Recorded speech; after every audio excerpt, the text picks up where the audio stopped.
Hello, welcome back to the SCW Wrestling Podcast. This is a very special podcast. I'm joined by none other than Joe Obrey from the Edition Pro Wrestling. We're going to review the LEP 20 Supershow that took place at the Acorn Centre, one of the biggest shows in limited edition pro wrestling history. How are you this evening, Joe, before I start? Yes, I'm very well, mate. How are you? Yeah, fantastic. What a fantastic show that was. I really think that's been one of the greatest matches and pay-per-views and events in LEP history. What do you think?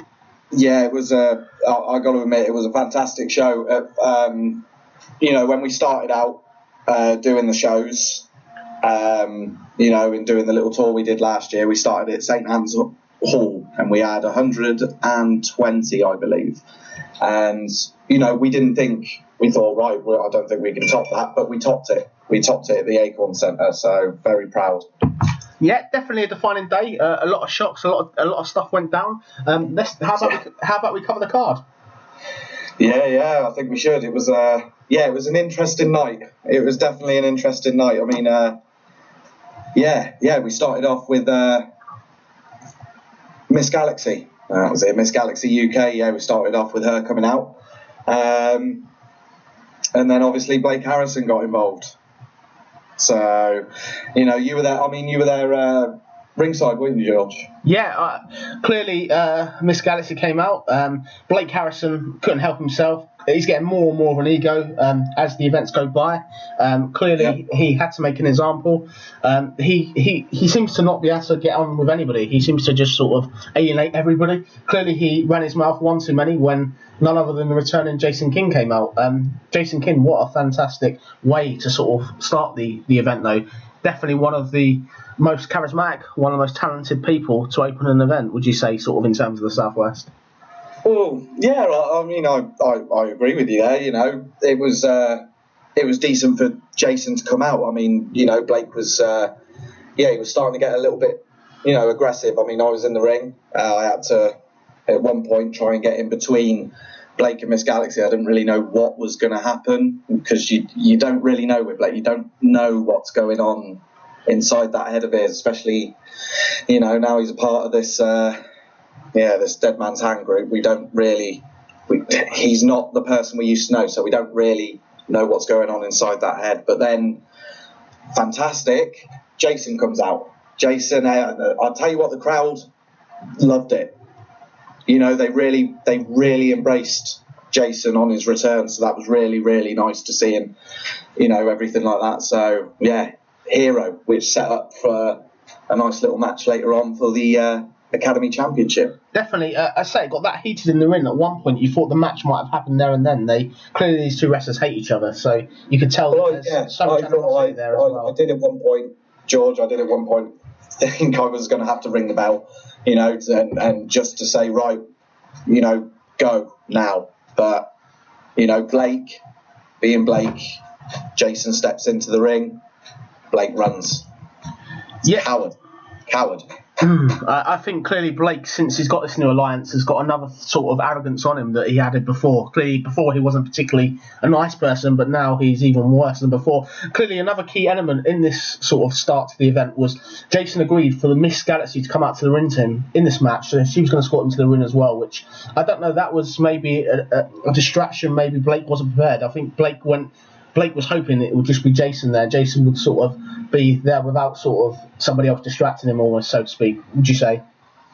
Well, yeah. I mean, in hindsight, maybe it wasn't a great idea, but we'll cover that a bit later on. But maybe it wasn't the best choice for Jason to have Miss Galaxy accompany him. Yeah, we'll go into that later. Clearly, then the event started with the first match of the night.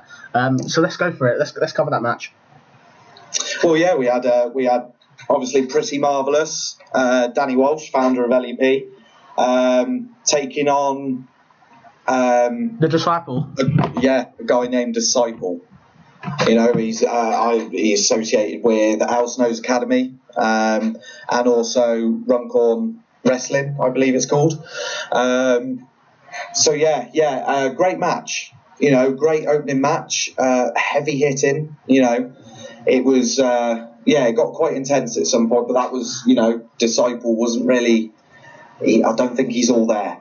I'll be honest with you. It was the look in his eyes on his way to the ring. He didn't blink once, George. I tell you, he did not blink once. You could tell that. Got into the ring, stared me down. He held his own against Danny. Fair enough. A great wrestler, but yeah, something not quite right there. I don't know what did you think of the match, George? I thought you've got to have some sort of arrogance and swagger to walk into LEP without and challenging not only the family member Danny Walsh. I think sort of clear disciple.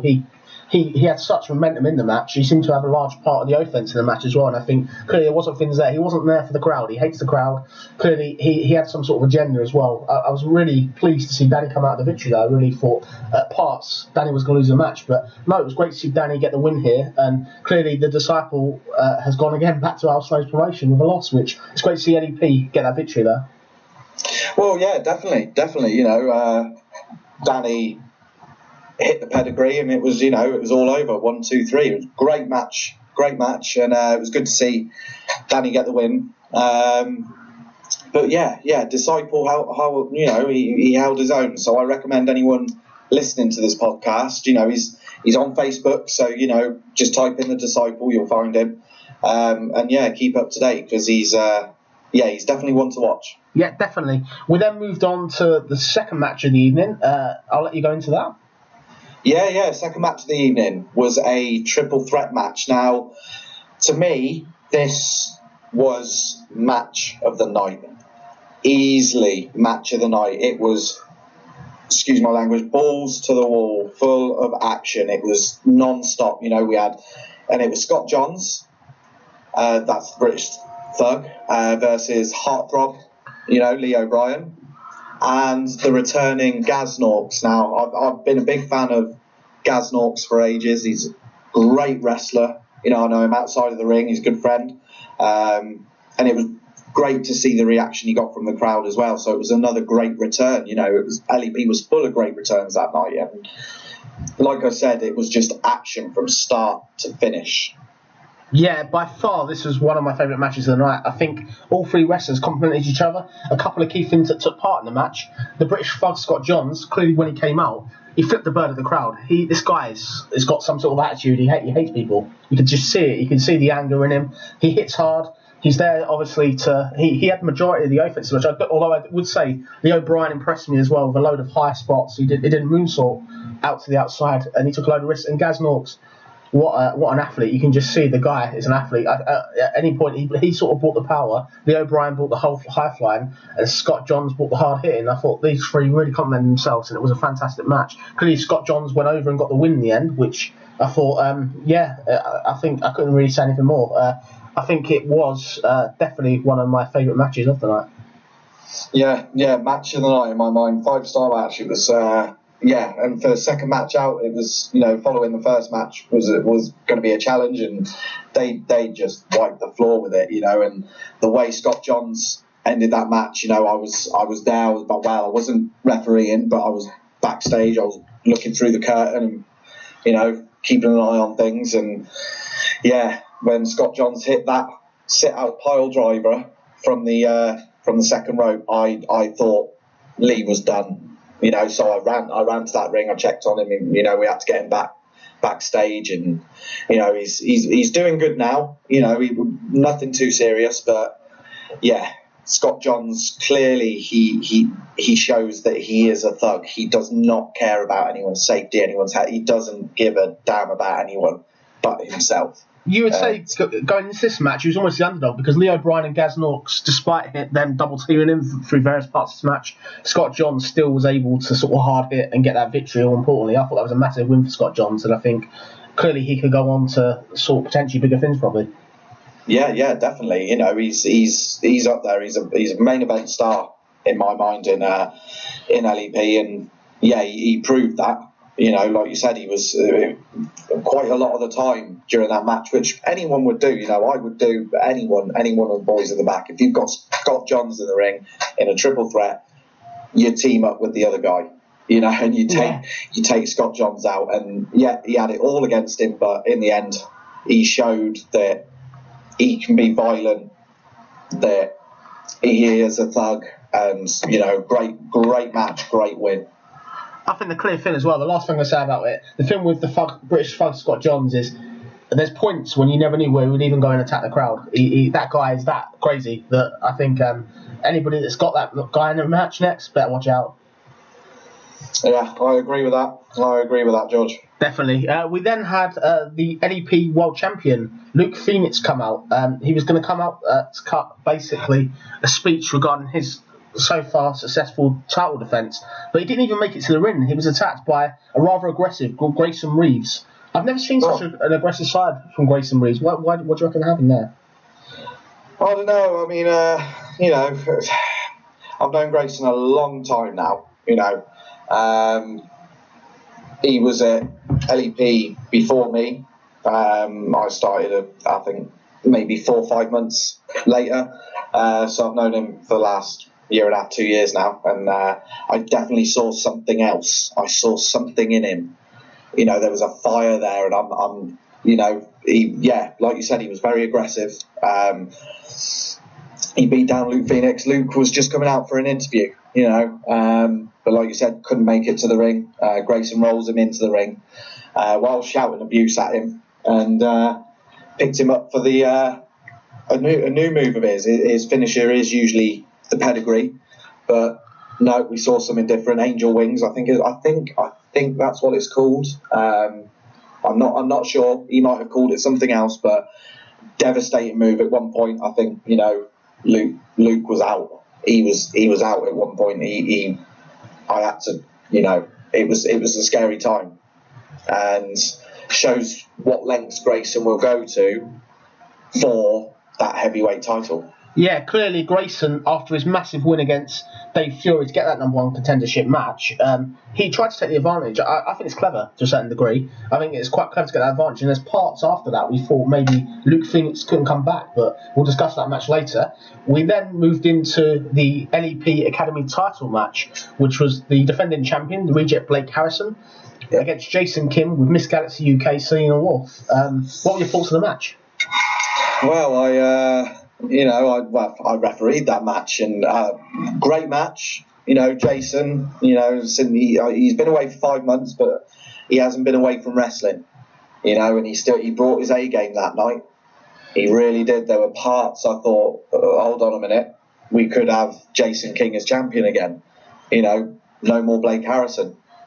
Dead Man's Hand don't have the title. Fantastic. Unfortunately, it didn't go that way. You were there ringside, George. I mean, Miss Galaxy.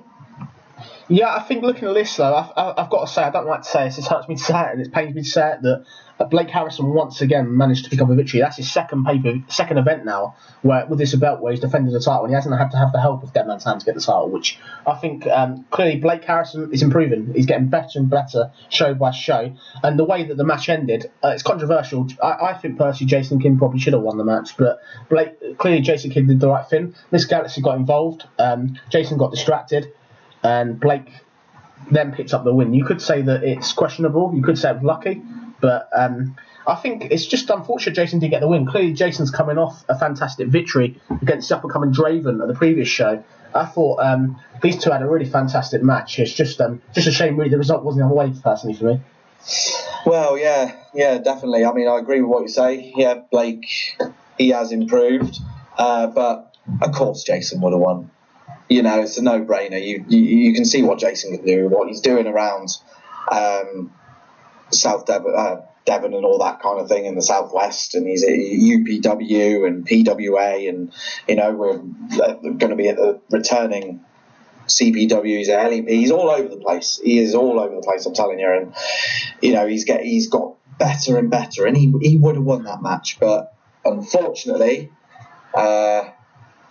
Miss Galaxy, got involved. Blake was about to, I think he was about to dish out something, not good at all. And Jason once again stepped in, got a nice thank you kiss. It wasn't intentional for Miss Galaxy to cause him to lose, but he took his eye off of Blake Harrison, and Blake being Blake, cowardly, taking the easy way out, and he got the victory.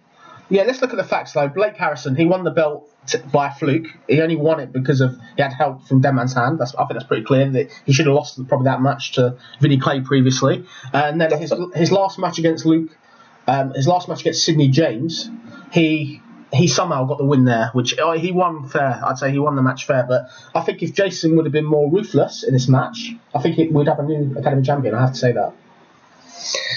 Yeah. I mean, like I said, Jason brought his A game, but I think maybe he underestimated Blake just that little bit. Yeah. You know, maybe he forgot how crafty Blake could be. Maybe he forgot, you know, who Blake is now. You know what I mean? He's no longer, I dare say this, but it might get me in trouble with TC Harris. He's no longer that person. Oh God, don't mention that, please, because last time I mentioned that was when me and Blake had an interview. I mentioned that word, and he went nuts. And we've never spoken since. Listen to that one. He's like I said, he's not all there, George. But you know, I digress. He's gotten better. He's definitely gotten better in the ring, and I like what he's about. Not what he's about, but is in his wrestling. What that's about is, you know, he's showing that he doesn't need Dead Man's Hand in order to retain that title. I'll give him one thing. He's very, very clever. He fooled the whole of LEP that he wasn't in Dead Man's Hand. Even a couple of weeks before the show, he fooled the whole of LEP on my show. He said that he wasn't in them. So I think the guy's very cunning. Clearly, he's got there's something going on where he can. He's a real threat to LEP. I really worry for whoever has to face him next. Yeah, I agree. But there you go. I mean, we'll find out. If you go on to, there is a match booked, I will say, for May 20th. It's the only match that I've got right now, so it is an exclusive. It's been announced on the LEP Facebook page, so it will be Vinny Clay versus Blake Harrison, but the difference is, in a tag match, each of them need to find a partner, so we don't know whether Blake's going to pick someone from Dead Man's Hand. We don't know if Vinny's got new members of the firm. We don't know if someone's even going to step up and help Vinny. Blake might want to do it on his own. We might get a singles match. We don't know. Yeah, no, that's definitely going to be May 20th, that will be happening. Looking forward to seeing that. Particularly the last match in December at LEP was fantastic, so that's going to be a super match. Particularly when you add maybe the threat of element of tag team partners as well. That's going to be one crazy match that nobody wants to miss, basically. But let's move forward back to the show. Definitely. So the next match was basically the Adam Flint Big Time Challenge. What did you make of this match? And should we go over the entrance as well?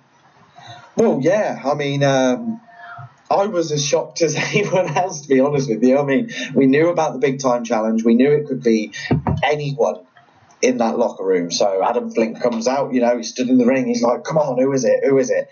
And then 5 guys proceed to come out of that entranceway. And I, like I said, I was as shocked as anyone else. 5 guys came out and, you know, to take on Adam Flint and to take on that Big Time Challenge.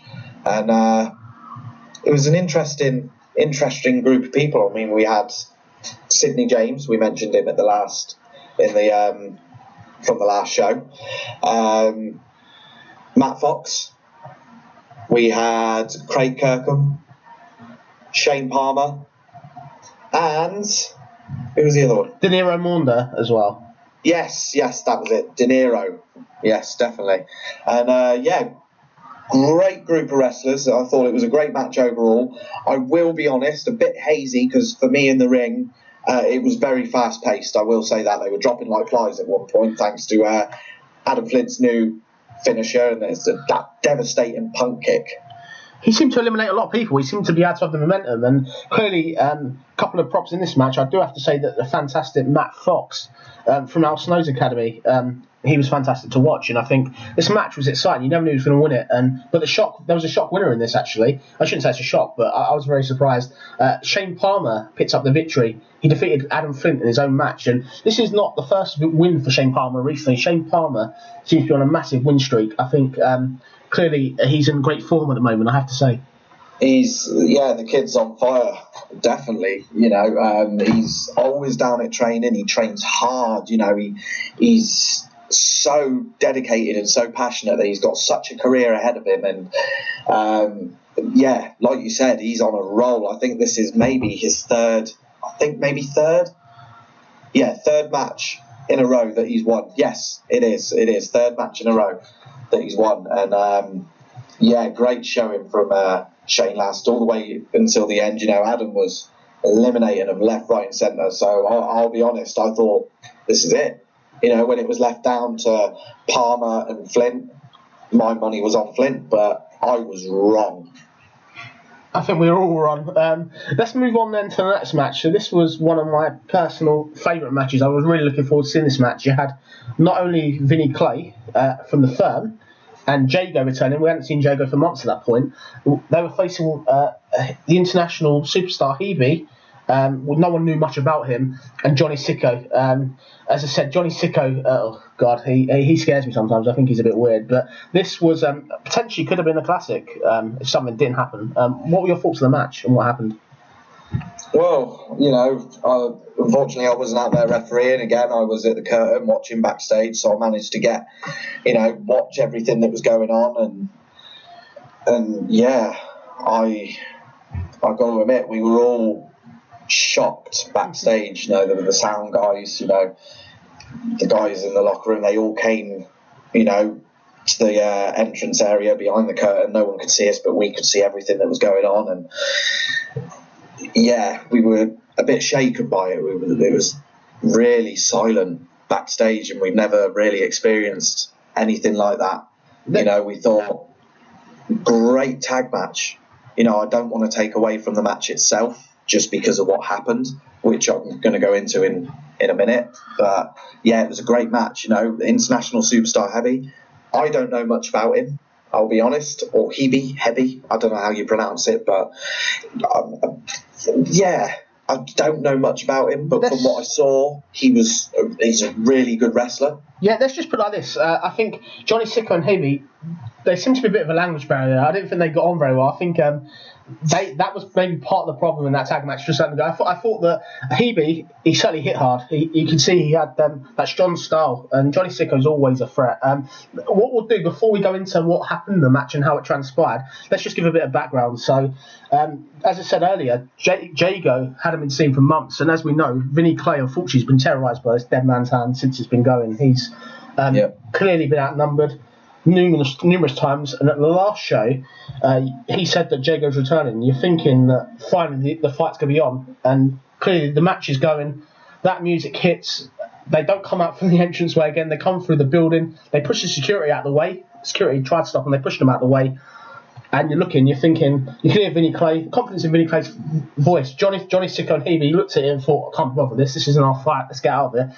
Vinny Clay's there looking out, saying, come on, and let's get on. You're wasting my time. I want to get this done. Let's have this now. You've been terrorising me for months now. You've been ruining my life.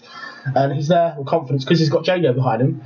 Next thing you know, you hear sort of the puppet master. We believe it's the puppet master. He had the baseball bat and he's tapping it on the ring. And the next thing you know, one of them, we don't know who it is, tapped the ringside post, like almost like a bell. And next thing you know, shocking, Jago unfortunately attacked Vinny Clay. It was almost like the bell went off, almost like that bell was assigned to Jago. This is the time to unveil your master plan you've been planning for months. What do you think, Jay?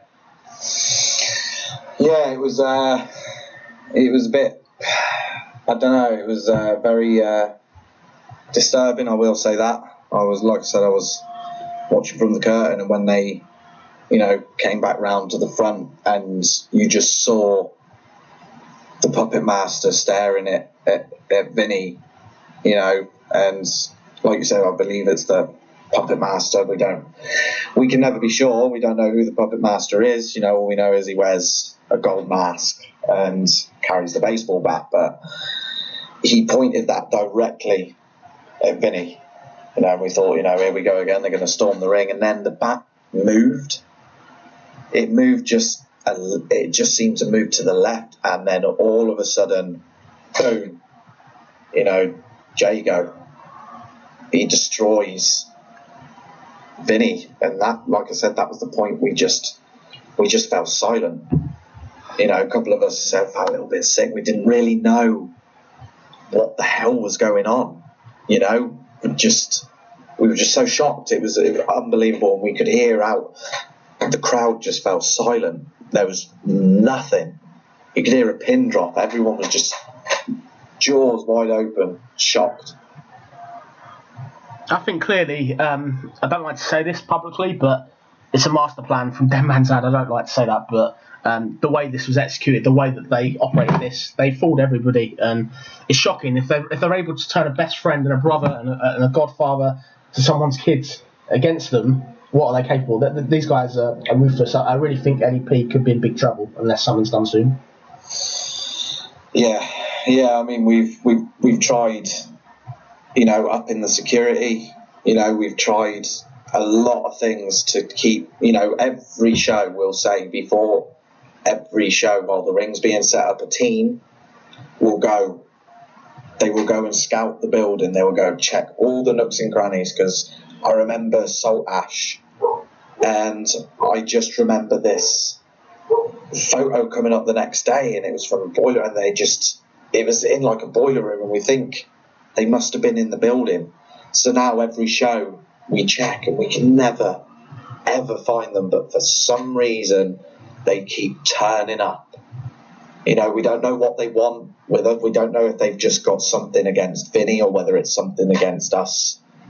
We don't know, but we just don't really know what to do right now. So, yeah, there's a lot of talk backstage and a lot of ideas being thrown around about what we can do. So hopefully we can get rid of these guys as soon as possible. Yeah, well, I would say one last thing I would say about this as well. Jago, it was almost like he was celebrating scoring a goal or something. He was so happy when he did when he basically turned his back on Vinny. It was shocking. It was just disgusting. And I think how can somebody be happy? But even when I interviewed Jago last week for this show, you could hear how happy he is. It's really, really worrying. And particularly, Jago was dangerous enough without it, but if you've got the puppet master filling his mind, pulling his strings, doing certain stuff, Jago's going to be even more of a threat to LEP. LEP better watch out, I think.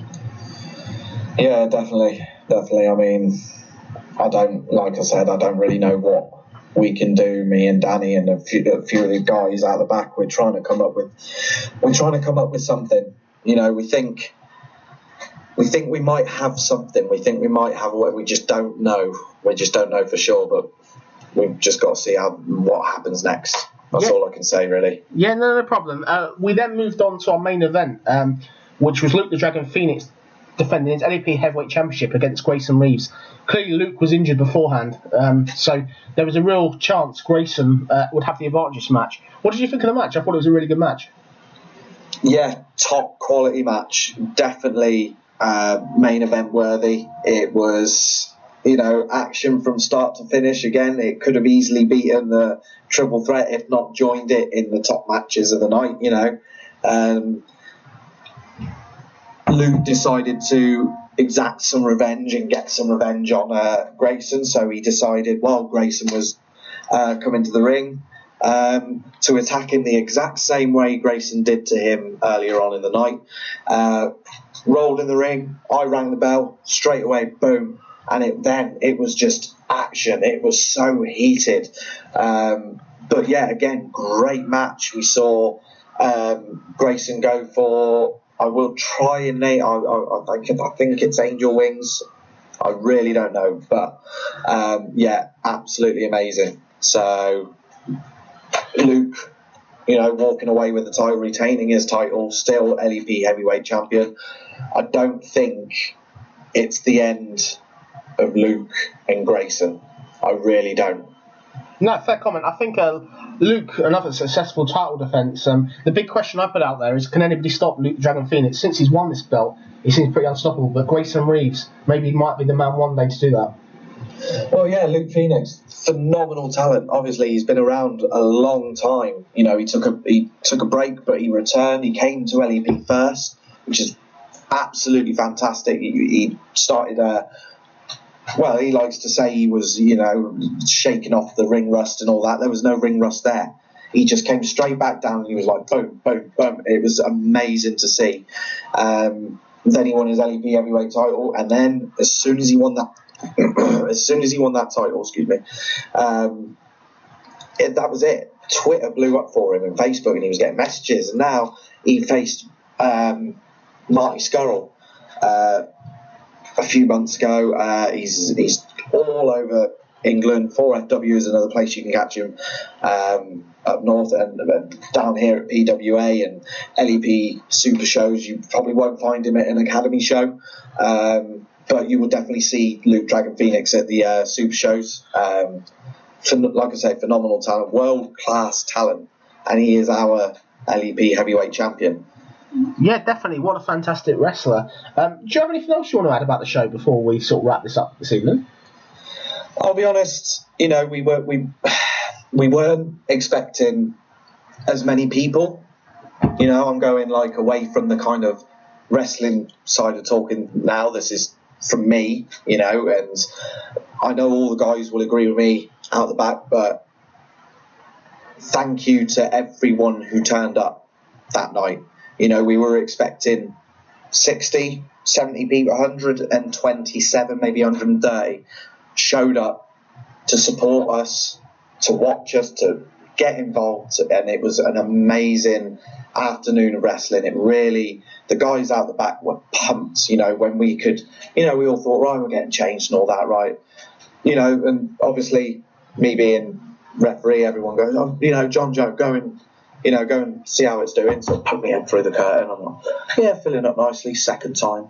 It's like, Jesus, there's not a seat left. There's not an empty seat, not one empty seat. And that, for me, was a great sight to see. So thank you to everyone who showed up to the Super Show. And thank you to everyone who is continuing to support us. Yeah, no, thank you. Thank you for sort of coming on the show. I put it out there, put it like this, SCW will be at your next Academy show. We're really looking forward to attending. So fingers crossed. I think it's going to be a fantastic show. Clearly the tickets are already sold out for this one. And as always, SCW will bring you the news straight after the event. So please keep checking out. And hopefully, Joe, or John Joe, we'd like to have you back on the show again sometime. Would that be okay? Yeah, not a problem. I've enjoyed it. You know, it was great talking about the LEP Super Show, LEP 20. Brilliant. Thank you for listening. You've been listening to George Jones and John Joe from LEP. This has been the LEP Super Show review. Thank you for listening. Have a good evening. Thank you.